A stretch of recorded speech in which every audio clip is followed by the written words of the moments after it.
Olá, queridos alunos e alunas. Vamos abrir agora a página 179 do nosso livro.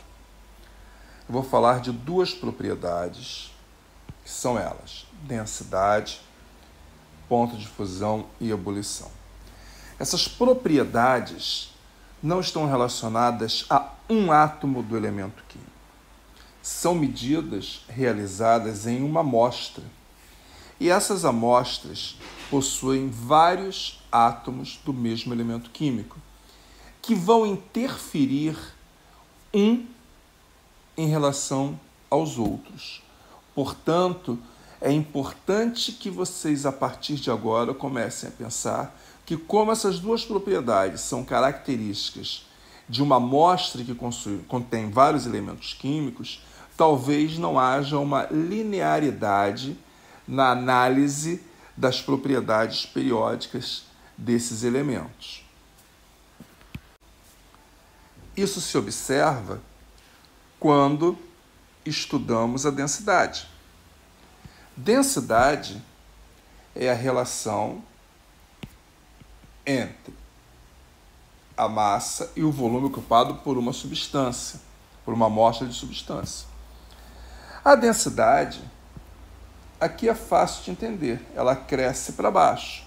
Por que ela cresce para baixo? Porque para baixo aumenta tanto a massa quanto o volume ocupado, o raio atômico aumenta para baixo. Só que tem um detalhe, a massa aumenta muito mais do que o volume quando fazemos uma análise em uma mesma família descendo aqui. Portanto, se a massa aumenta mais que o volume, a densidade também aumenta, e aumenta para baixo.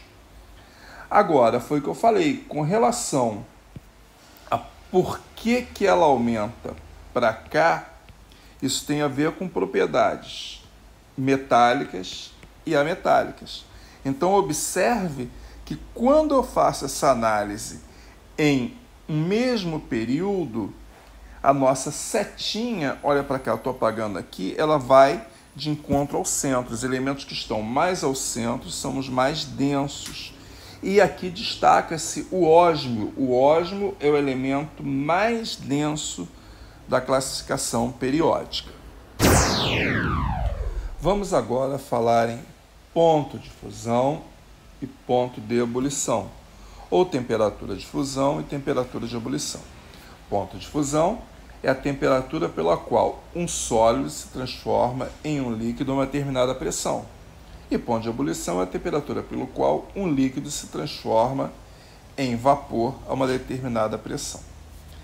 Bem, queridos, também é uma propriedade importante, mas que vocês devem guardar o sentido das setas. É como eu falei, é uma propriedade relativa à substância, não a um elemento químico apenas, mas uma amostra dessa substância.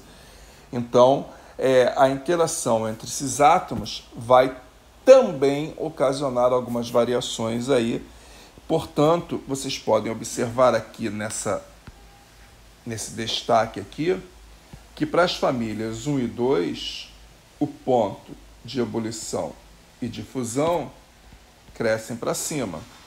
Para as demais famílias, cresce para baixo. E nos períodos, cresce em relação ao centro, cresce para o centro. Não tão centro assim, não é? E uma observação interessante é essa que é colocada aqui no livro, olha só. O tungstênio é o metal de maior ponto de fusão. Tungstênio era um metal muito utilizado em lâmpadas incandescentes, porque resistia a altas temperaturas. E o rênio é o elemento de maior ponto de ebulição. Guardem essas duas setinhas aqui.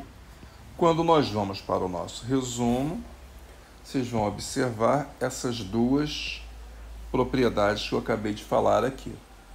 Ok? Mas olha só, existe uma outra propriedade que não tem aparecido muito, que é o volume atômico. O volume atômico é o volume ocupado por um mol de átomos, ou seja, 6 vezes 10 elevado a 23 átomos do mesmo elemento químico. E também nós observamos que não existe uma linearidade aqui, como aqui e aqui. Aqui para a esquerda e para baixo, aqui para a direita e para cima. Aqui nós encontramos essa diferença nos períodos, assim como na densidade e no ponto de fusão e ebulição. Observe, o volume atômico, que é o volume ocupado por 1 mol. Vamos lá. 1 mol, peraí que saiu da tela. Vamos voltar à nossa tela aqui. 1 mol de átomos, ou seja, 6 vezes 10 é 23 átomos, tem exatamente essa característica. Cresce para baixo e cresce para fora. Então, para cá, do meio para fora. Também é importante que você memorize isso, apesar de que o volume atômico é uma propriedade que não tem aparecido mais em vestibular e também não tem aparecido nos livros didáticos.